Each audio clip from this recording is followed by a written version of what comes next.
Кино эзэн сувгатаанд 5 морил 4 киноны санал асуулга явуулсан. Энэ дундаас Адамын гэр бүл хүүгдэн кино ялгаран гарч ирлээ. Нийт сонголт хийсэн хүмүүстээ маш их баярлалаа. Өөрөөсөө өөр хүмүүсийг эрүүдэн шүүх дуртай, цайвар гүнхтэй нэгэн охин гэр бүлээ аварч гэр оронгоо сүрлээс хамгаалах ёстой болно. Өнөөдөр бид 2019 онд нээлттэй хийсэн Адамын гэр бүл киноны товчлтыг үзэх болно. Туглан сууж таалан болгоно. Цэрүүлэг дуугарахад мордшийн орон дээрээс амьсан цогчин дуран мэд босч хурмынхаа бэлтгэлд орно. Энэхүү чухал өдрийн хувьд эмэгтэй хүн нүр будалдаа хийхийн тулд эцэг эхийнхээ өмсийг хэрэглэж дүр төрхөө бүрдүүлэхийн тулд үдгчийг чимэглэл болгон ашигладаг. Ёслолын газар руу явхаасаа өмнө тэрээр цэцэггүй сарнаан баглаа авч хотын гунигт гудамжаар хайртынхаа зүг алхана. Түүний хайцсан ч хуршууд түүнээс зайлсхийхийг хичээж оршин суугчид гэр бүлийнх нь ойн дунд илдэн мөрөгдөг гэж итгэн өөрсдийгөө хамгаалахын тулд цонхоо хаадаг. Гомис болон бусад зочид сүйд бүсгүйн эрхийг хүлээж байна. Хэн хормын бөгжийг хүргэнд өгч Адамсын гэр бүлийн уламжлалын дагуу ёслол эхэлнэ. Сүйд бүсгүй хүргэн болон зочид нэмэгтэй далдуу модны ус балгасны дараа мордшаа гомис нар нөхөр эхнэр болно. Гинэт нутгийн оршин суугчдын бүлэг эдгээр мангасуудаас ангижрахаар шийдэмгийлэн ёслолд халтаж Адамсын гэр бүлийн бүх гишүүд хүрээлэгдсэн байдалд гүүрээр зүгтхийг оролцсон ч гарц ивдрөв. Өөр сонголтгүй тэд дайснуудтайгаа нүүр тулах шийдвэр гаргаж Гранд Мам дайснуудаа зогсоож байхад хосыг цугтахыг тушаажээ. Гомисийн дүү Фестер хайрч шуудыг нуруундаа өөрөн улс руу авирна. Хүмүүсээс цугтахаас залхсан мордшаа хүүхдүүдээ өсгөж гэр бүлээ байгуулах боломжтой бүрэн тусгаарлагдсан газар орон гэр олохыг хүсжээ. Тэр шөнө тэд машиндаа суугаад шинэ гэр хайж хотоос цугтаж явах замд хэн санамсаргүйгээр зам дээр зогсож байсан амьтныг мөргөж унагчээ. Хос юу болсныг мэдхээр зогсоход гэмт хэрэгтэн галзуу хүмүүсийн улсын эмнэлгийн өвчтөн Франкенштейнтэй хамгийн төстэй харагддаг лурчтай таарч тэр тэднийг шүнлэхөөр өөрийн гаралтай асрамжийн газар руу хөтлөнө. Тэнд очиод шинээр гэрлэгчид энэхүү аимшигт сүнслэг газар орхисон болохыг олж мэдээд аимшигт дуу хоолой тэднийг тэндээс гарахыг тушаахыг сонсоод удалгүй уг байшин тэдний хувьд төгс гэр болохыг ойлгожээ. Цаг хугацаа өнгөрөхөд Гомис мордшаа нар тэр харшинд сайхан дурсамжуудыг бүтээж бусад хүмүүсээс бүрэн тусгаарлагдсан үр хүүхдүүдэд үргэлж хүсснээр нь өсгөж чадсан юм. Хос шин байшиндаа нүүж ирээд 13 жил өнгөрч тэр газар огт өөр болжээ. Гэвч аимшигт дуу хоолой хിവэр байна. Лурч гэр бүлийн хөлсний зарц болж өглөөний цай бэлтгэхээр явхад Икапод хүүхдүүдийг сэрэн. Мод залуучуудыг шүүрэн авахд Паксли түүнийг сүхээр дайрсан ч охин зэвсгийг барьж чадан хасаа ялгаатай нь тэр хизээж байгаа нохтой алддаггүй гэж мэдэгдэв.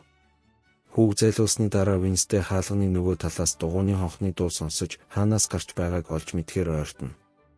Хаалганы нэгдэх дууг сонгоод Паркер нийтлэр дугуйгаа аваад цугтаж Винстейг сая болсон явдлаар эргэлзээнд үлдээжээ.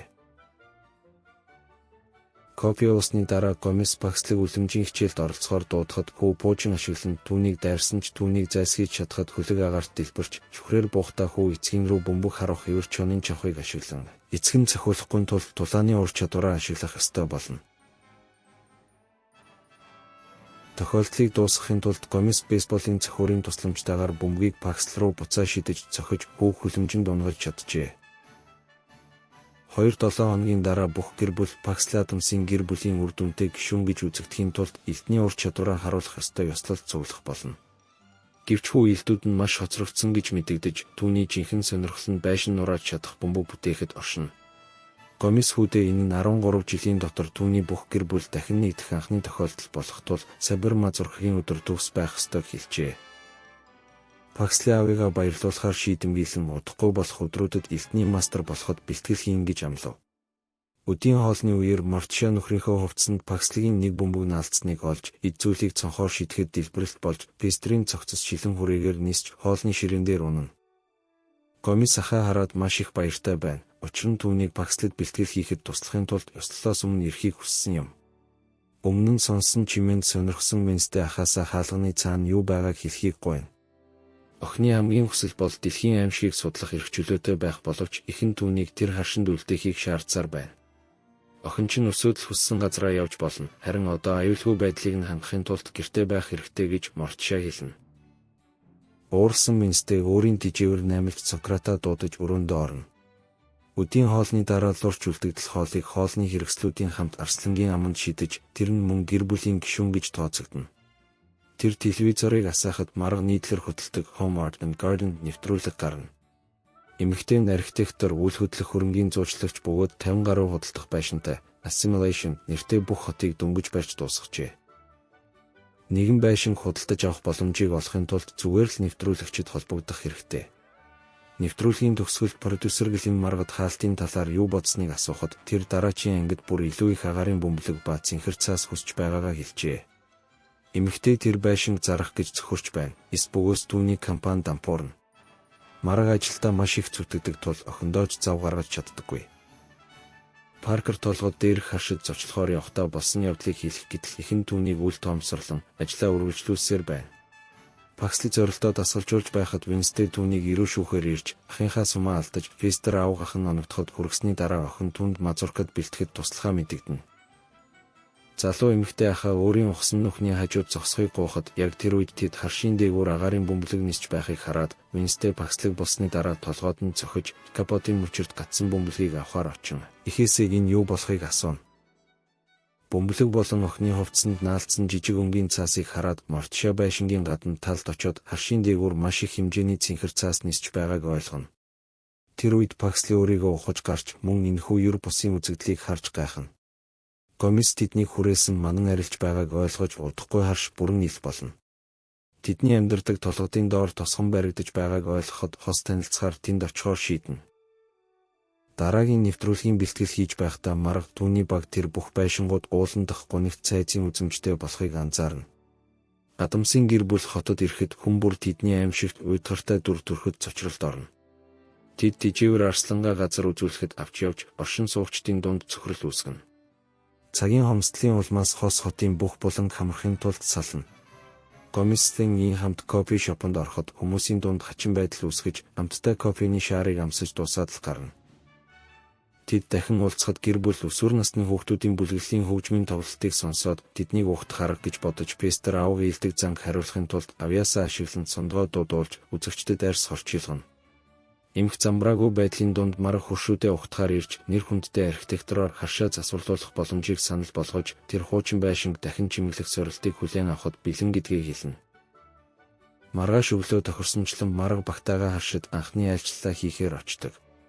Паркер мөн тэр газрыг шалгах даалгавартайгаар орохыг зорж дагалдагчдаа 30 минутын дотор мэдээ авахгүй бол түүнд туслахыг хүснэ. Лурч хаалга нээхэд камерман мич айсандаа явахаар шийдсэн ч яг ард нь гарч ирсэн арслантай тулгараад бодлоо өөрчилнө. Паркер байшинд орохоос өмнө хаалга хаагдаж охин ганцаараа гадаа үлдэнэ.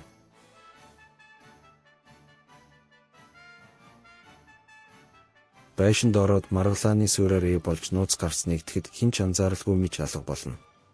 Тэд зойронд хүрэхэд Мортисаа олон мянган алз гаргаж гүүр босгоод гүн нүхийг гатлах боломжийг зочдод олгоно. Харшийн гадаа ганцаараа сууж буй Паркерыг хараад Винстэй танилцахаар шийднэ.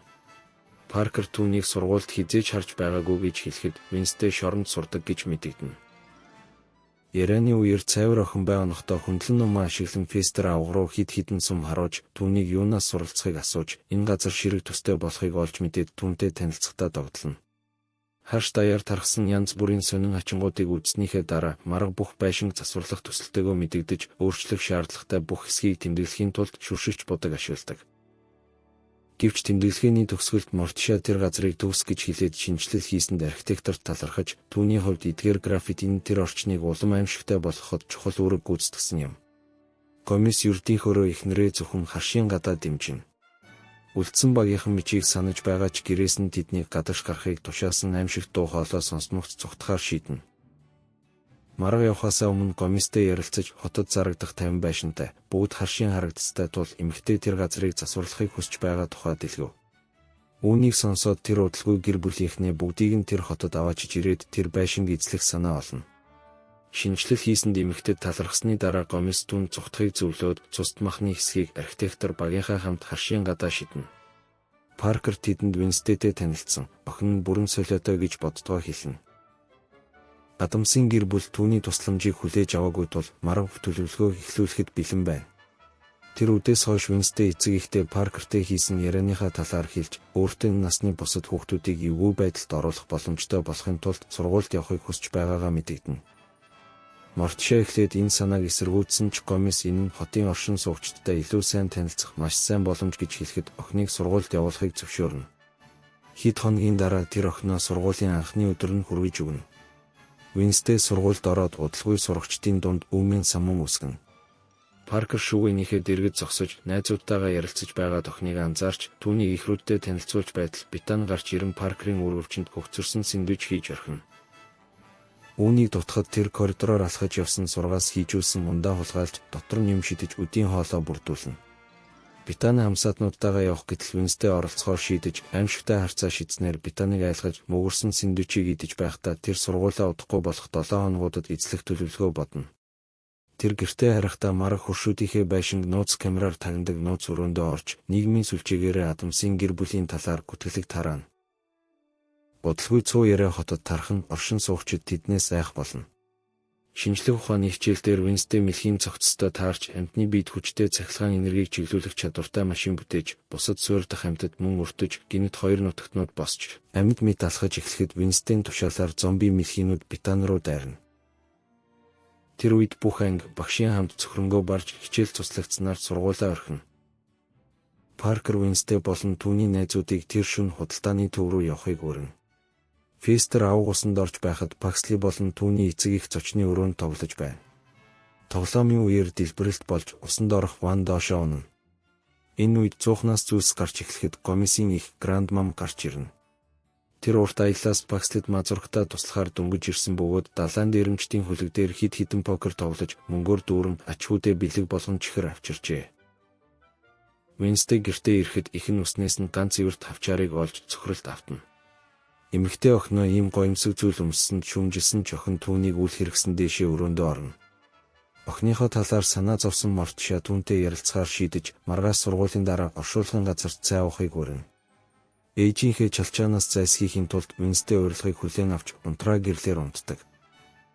Гисэн идэж оршуулгын газарт явахын оронд Винстэй сургуулийн дараа Паркерын гэрт очиж шинэ найзтайгаа ярилцахдаа нарны дулааныг чиглүүлж Паркерын цуглуулдаг, өсвөр үеийн сэтгүүлийг устгах томруулдаг шил ашиглана. Залуу эмэгтэй хавчаарыг хараад Мортишаа юу хийсэн бэ гэж асуухад Винстэй хитрхи хүлээн зөвшөөрөхүй зааш гаргасан учир ихтэй урам хуурснаа хэлсэн боловч гудамжинд ийм зөвшөөртэй юм өмсөж явах нь хүлээснээс илүү сэтгэл догдлуулж байснаа хүлээн зөвшөөрнө. Үүнийг сонсоод Паркер өөрийн хүснээр хувцлах хүсэлтэй гэдгээ илчилсэн ч ихэн түүнд тэр хувцсыг алддаг. Тэр ээжигээ цочирдуулах зүйл өмсөхийг хүсэж байгаагаа хэлэхэд Винстэй түүнд туслахаа илэрхийлнэ. Үүний зэрэгцээ Мортишаа оршуулгын газарт охиноо хүлээж байгаад нас барсан эцэг эхээсээ дуудлага авч урам хуйдарсандаа сэтгэл санаагаа тайлж өсвөр насны охиндоо хэрхэн хандахыг асуухад хосууд Мортишаа залуу насндаа яг л Винстэй шиг байсныг хэлж охиноо илүү итгэхийг зөвлөнө. Харшид Гомес ахтайгаа Пакслийг мазуркад бэлтгэхийг үргэлжлүүлэн хичээж байгаа ч хүү аль хэдийн ядарсан бөгөөд бүх хүчээ зориулсан ч элдний ур чадварыг эзэмшиж чадахгүй байна. Гомес хүүгээ амархаар явуулаад хүү өрөөнөөс гарахад ахтаа гомдлож бүх хүний өмнө хүн ичгүүртэй байдалд орох болно гэж итгэж зөвхөрнө. Фестер түүнийг тайвшруулах гэсэн ч Гомес хүүгээ өсгөн хүмүүжүүлэхэд бүтлгүйдсэн гэсэн дүгнэлтэд хүрнэ. Хаалганы нөгөө талд Паксли бүх яриаг сонсож аавынхаа урам хугарлын шалтгаан болсонд готрагдана. Тэр шөнө гэртээ харахдаа Винстэй Паркерын хувцас өмссөн байхыг ихэн хараад маш их уурлан түүнийг сургууль руу буцахыг хориглож Винстэй ямар ч үг хэлэлгүй дэш өрөөндөө орно. Паркер мөн их өөрчлөлтөд орж ихэн түүнийг хараад цочирдох бөгөөд тэр өдрөөс эхлэн хувцаа өөрөө сонгохоо хэлэхэд марга түүнийг шивээр болгон гар утас хэрэглэхийг хориглоно. Өрөөндөө Паксли элтний ур чадвараа дэвшлүүлэх гэж оролдож байгаад эгч нь гэрээсээ цухтаж байгааг анзаарна. Винстэй хорсон хүн байхаас татгалзаж найзынхаа гэрт явж байгаагаа хэлнэ. Хэдэн минутын дараа Мортишаа хүүгийнхээ өрөөнд орж эгч нь хаана байгааг мэдэх хэсгийг асуухад хүү асуултанд самуурч эцгийнхээ нойрсуулахыг оролдохдоо эгчийнхээ хаана байгааг хэлж орхино. Маргааш өглөө Каусенер харшид ирэхэд марга ажил дээрээ байхад Паркер гар утсаа хайх боломжийг ашиглана. Утас нь зөвхөн ихийг нь оруулах студид байдаг гэтэл Винстэй найзыгаа студид ороход нь урамшуулж хоёул газар нутгийг шалгаж эхлэхэд Винстэй нууц гарцгаалж тэр нь газар доорх нуугдах газар руу хөтэлдэг. Паркер ихэн кондоминиум дах бүх байшинд нууц камер байрлуулсан болохыг олж мэдээд гайхаж марга охтуудыг үйл дээр нь барихад улам их гайхна. Эмэгтэй ямар шийдвэр гаргахаа хүртэл охтуудыг өрөөнд төвжинэ. Гэлэн нэвтрүүлгийн хамгийн сүүлийн ангийг буудахаас өмнө туслахуудтайгаа бэлтгэл хийж байгаад Адамсын гэр бүлийн дахиад нэг гишүүнтэй таарч дарагдаа залгаад хотод ирсэн тэр бүрэн солиотой гэр бүлийн талаар хэлэхэд марга бүх оршин суугчид руу тэр шөнө Адамсууд хот руу дайрах төлөвлөгөөтэй гэсэн мессеж илгээнэ.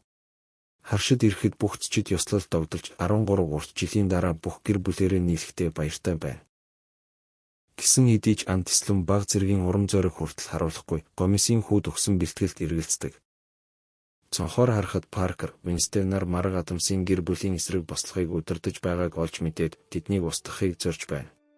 Гэр бүлээ аврахаар шийдсэн Винстен өсний авчаар ашиглан хаалгыг онгойлгож гэрлүүгээгүй. Гэр бүлийнхэн харшид дэгжирч хөвжөлдөж байхад Антислум мортшод ёслолыг эхлүүлэхийг тушааж гомис хүүгийнхээ тоглолтыг зарлана. Антислумны зээ нарын нэг хөгшин эмэгтэйг шүүгчдийн суудалд суухад нь тусалдаг. Учир нь тэр Пакслын тоглолтыг шүүх болно. Хүү Адамсын гэр бүлийн тулааны хашхраануудыг тэмдэглэсэн аимшигын уншлагаар тоглолтоо эхлүүлж Паксл насанд хүрэлтийн шилжилт хийхэд нүүрэн дээр нь сахал хурдан ургана. Эцэст нь Сабер Мазуркагийн тоглолтын цаг ирнэ. Тулааны өмнө гомис хүүгийнхээ сахлыг аваад зөвхөн сахлаа үлдээж хүүг өөр шиг харагдуулна. Удалгүй бусад гэр бүлийн гишүүд түүнийг дайрч эхлэхэд Пакслын даалгавар бол өөрийгөө хамгаалахын тулд илдээ ашиглах боловч хүү тэдгээрийн цохилтоос арай ядан зайлсхийж тулааны үеэр илдээ алдна. Ялагдaltaй нүур тулсан Пакслын авыгаа урам хугалсан дуучлал гоохот гомис хүүгээ хэн боддоор байгааг нь байхыг зөвшөөрөхийн оронд уламжлалт аргаар зүйлийг хийх талаар санаа зовсон нь буруу байсныг хэлнэ. Гинэт асар том чулуу харшид нэвтрэн орж ирнэ. Марга гадаа цэргийнхэнтэйгээ байх ба катапульт ашиглан гэр бүлийнхнийг дайрч тэд бүгд цөхрөнгөө барж цугтах үед гомис тэдэнд Мазуркагийн жинхэнэ нутаг нь гэр бүлээ устгахыг хүссэн хүмүүсээс хамгаалах явдал гэдгийг сануулна. Тэднийг хамгаалахын тулд хүүд илт хэрэггүй. Оронд нь жинхэнэ авьяас болох бөмбөг, эвэр чонын чавхыг ашиглах ёстой. Бөмбөг, эвэр чонын чавх гартаа барьсан хүү гэр бүлийнхээ гишүүдийг аюулгүй байршил руу хөтөлж, замд нь саад болсон бүх чулууг устгана. Тэд зүхтах гэтэл байшин нуранг эхэлж Пакслын сумны хангамж дуусна. Винстен Икабодын тусламжтайгаар ирж бүх гэр бүлийнхний эмгэнэлт өхлөөс сэргийлэхгүй бол бүгд боторч үрж байсан. Мод тэднийг аварч мөчрөө ашиглана. Тэд гэр орныхоо эвдэрлийг хараад гашуудахад тосгоныхан хийсэн үйлдэлтэй харамсдагч марга тэднийг устгахыг хүссэн хэвээр байна. Дутагдaltaй байдалд орсноо ойлгосон эмэгтэй хот руу буцахаар шийдвэрлсэн. Учир нь нэвтрүүлгийнхээ эцсийн ангиа бичлэг хийх хэрэгтэй. Гэсэн хэдий ч архитектор явахаасаа өмнө Винстен, Паркер нар түүний эсрэг гэмт хэргийн нотлохыг танилцуулж хүмүүст марга бүх байшин дах оршин суух газруудад нууц камер байрлуулсан гэж хэлнэ. Өөрийг нь илчилсэний дараа эмэгтэй хийсэн зүйлээ хүлээн зөвшөөрч энэ хотыг өөрөө хяндаг гэж мэдэгдэнэ. Паркер түүний бүх илтгэлийг бичиж 3 сая хүнд ээжигээ илчилнэ. Марогийн дүр төрх эвдрэхэд гэлэн телевизийн суваг түүнтэй холбогдож архитекторын нэвтрүүлгийг цуцалсан тухай мэдгдсэнийг хэлнэ. Үүнийг сонсоод эмэгтэй 50 байшинг зарах боломжгүй тул дампуурна гэж итгэн цөхрөнө. Тэгээд Фестер авах гарч ирээд түүний гэр бүл тэдгээр байшингийн заримыг худалдан авах сонирхолтой гэж хэлнэ. Гин буруутай мэд санагдаж хийсэн зүйлдээ харамсаж оршин суугчид харшийг дахин босгоход туслахыг санал болгоно. 7 хоногийн дараа Адамсын гэр бүл хот руу нүүж бүх хамаатнууд дахин нэгдэж чаджээ. Эцэст нь марга Фестер нар хос болж хамтдаа үйл хөдлөх хөрөнгийн кампани нээн. Харшийг дахин босгоход Паксли эцэст нь Мазуркагаа тэмдэглэж Адамсын гэр бүлийн албан ёсны гишүүн болсон. Энэ хөөрхөн анимашн таалагдсан бол лайк болон subscribe-аар дараарай. Дараагийн удаа 2 дугаар анги оруулж болно шүү.